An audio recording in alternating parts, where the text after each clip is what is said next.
We did it! We got 1,000 likes in the last video, so as promised, I hid a $50 Amazon gift card somewhere in the video. Be the first one to find it, and it's yours. Also, I hid these 5 Easter eggs somewhere in the video. Leave a comment where they are, and don't forget to include hashtag Disney in your comment for your chance to win a free copy of this movie. What's the movie? Well, we didn't actually get a lot of requests for it, but here's the thing. Disney likes putting their movies in a vault so no one can get to it.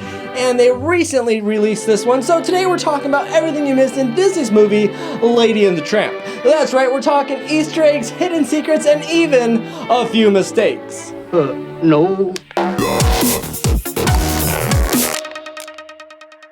I know you might be thinking that Lady and the Tramp was one of the older videos, so what could they possibly have hidden in the movie for Easter eggs, right? That's right, Miss Lady. Actually, on this journey, we find a lot of references to the great Walt Disney himself. Lady and the Tramp is set in the year 1909, where motorized cars are kind of a new thing. That's why we see motor cars and horse-powered cars in the same picture.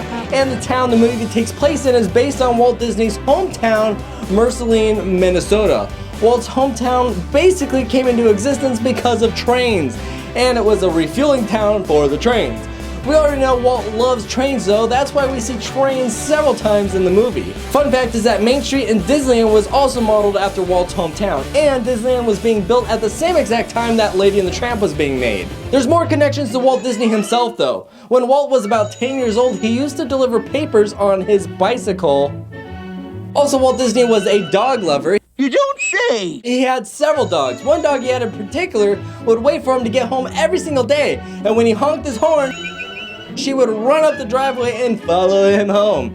She would even wait for him until he invited her in the house before joining Walt inside. Sound familiar? Well, how about this? One year Walt bought his wife a chow, that's a dog. He hid this chow a few weeks before Christmas, then on Christmas Day he wrapped it up in a hat box. She thought he bought her a hat though, and she was a little bit upset because she liked picking out her own hats and said, "Oh, Jim dear." Then she opened it up to find the puppy inside. I'm sorry, did I just spit on you? Walt's dog also slept in the bedroom with him and his wife. That's right, a lot of these scenes were inspired by Walt's own real-life experiences. He also had a dog named Lady. Because of Lady and her eagerness to help with the household chores, we don't know what the crisis was on the newspaper. But if you look closely when she catches the paper, you will see what the crisis was. Apparently 100 men died. That's kinda sad. But good news for women. Stop that! It's possible in the zoo we see a subtle reference to Dumbo. Well, as they put it, the birds and the bees. Or, well, the stork, you know. Now, let me see. However, the latest movie Disney made before Lady and the Tramp was Peter Pan. And it looks like a subtle nod to the Indian chief in the pillow.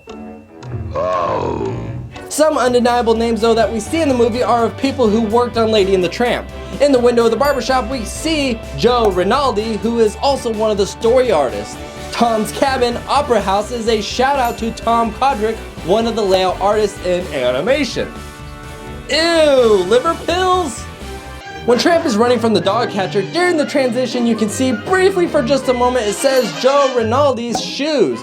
You guessed it, he's the story writer. One of the directors for Lady and the Tramp was Clyde Geronimi. You're the boss. So inside Tony's restaurant we see Geronimi Noodle Company. And if you ever are in a restaurant and you're wondering why it's taking over an hour for your food, it's probably because all the chefs are in the alley entertaining some stray dogs. Serving time! You ever have one of those moments where you get so excited you choke on your own spit? That's embarrassing. Ba-da-ba-ba, survey time! I can't believe I'm about to ask this next question, but here we go! Have you ever seen the movie Lady and the Tramp? Vote now. Yes, no? Those are your options, yes or no. The sign of the dog show was paying tribute to a deleted scene of a dog show that Lady finds herself in with the Tramp. Another interesting thing was that the movie was originally going to have a very sad moment. Rusty was actually going to die in the wagon chase scene. That's why he originally didn't move when Jock was bumping up against him. So sad. But the first time Walt saw the animation, he said, "I don't want another Bambi moment." And he had the artists include Trusty in the end of the movie with a little banged up knee. It's a wee bit slippery. I know, it's not really fair to point out the mistakes from a movie made in the 1950s with today's technology, but we're gonna do it anyways. Lady wears a blue collar, we all know this. However, when she is hanging out with Jock in the backyard, we see they must have forgotten the collar's color. Another moment was when Lady and the Tramp are in the baby's room trying to rescue the baby from the rat. You can clearly see Lady runs into the room with a chain on her collar. Then, later on, no chain. Oh, now, here we go. The chain's back again on her leash. Now, here's something that really confused me, though. The time era is set in 1909, and Jim Deere is going out at 3 a.m. to get food for his wife's crazy pregnancy cravings. But here's the thing. The first gas station I could find that was a 24-hour gas station was in 1963. And the Waffle House didn't even exist until 1955. Denny's wasn't until 1953. IHOP 1958. McDonald's 1955. I can't find a single place that was open 24 hours a day back in 1909. For those of you like my mother that want to give an excuse that he got it from a relative, keep in mind Aunt Sarah is the only living relative that we know about, and she lives far enough away that she couldn't be there for the birth of the baby, so we had to call her by telephone. So he couldn't possibly be going to her house to get the food. So where in the world is Jim Deere going to get food at 3 o'clock in the morning? Oh, all right, darling.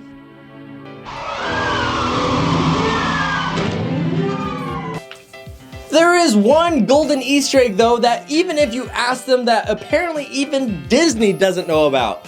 When Lady and the Tramp put their paw prints in the little cement heart, you see the initials J, M, and E, B. No one seems to know for sure though what those initials are actually for. Some people think it's Jim and his wife's initials since no one actually knows what his wife's first name really is. But if that was the case, the last name should have the same initial.